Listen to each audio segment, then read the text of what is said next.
Thank you, Lord Mayor. I rise to second this motion. What Hamas did to Israel 1 month ago was inexcusable.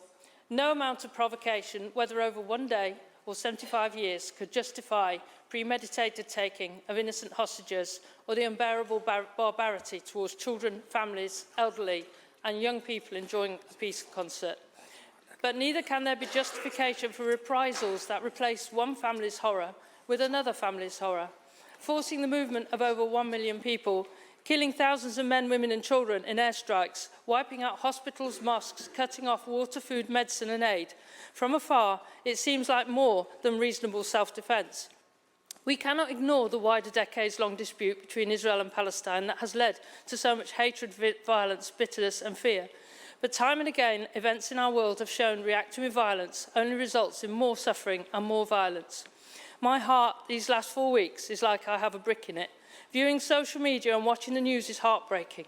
Like thousands of others across the world, I grieve for all the victims and families who are going through unimaginable suffering. And like others, I feel helpless. What can I do?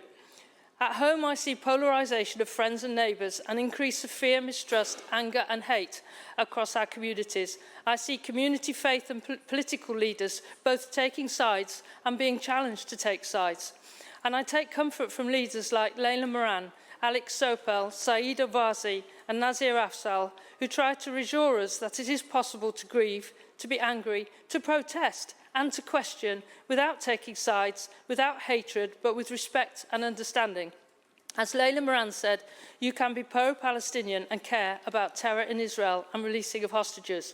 You can be pro-Israel and care about not killing children in Gaza. Both of these can be true. Last year, I was one of thousands of host families across the country to welcome a Ukrainian family into my home. Witnessing their trauma over the destruction of their homeland and separation from loved ones was not easy. Seeing a 6-year-old crying in fear on bonfire night brings it home to you. But like many hosts and guests, this family have become my second family and we will be friends for life. The Homes for Ukraine scheme is a success, not just because it gives people in the depths of despair a safe roof over their heads, but it gives them hope and dignity. Across Gaza and in Israel too, there are families who now need that hope, that dignity and that roof. I'm proud that Birmingham is a city of sanctuary, a place where refugees from all conflicts can find a safe welcome. We recognise many Gazans will not want to leave their homeland. Even in the devastation of war, many will fear losing their right to return, and many more will not be allowed to leave. But if just some refugees are allowed to escape the brutality, it is worth it. Our motion will not solve the conflict in Gaza and Israel. To do that will take great political courage on an international scale. It means listening to and working with the United Nations, the numerous aid charities and the billions of people across the globe who are calling for a cease in hostilities. It means continuing tough negotiations to release the hostages and immediately reinstating the flow of humanitarian aid into Gaza at levels that make a difference.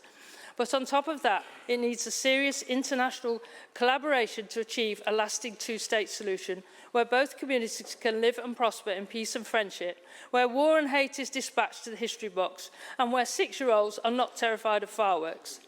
I call on all my colleagues and to my community to think carefully about what we say and what we post, how we react to our understandable grief and our desire to do something, and to take time, if possible with others, in prayers or reflection, to remember all victims of conflict and war, and to work together to say, enough is enough.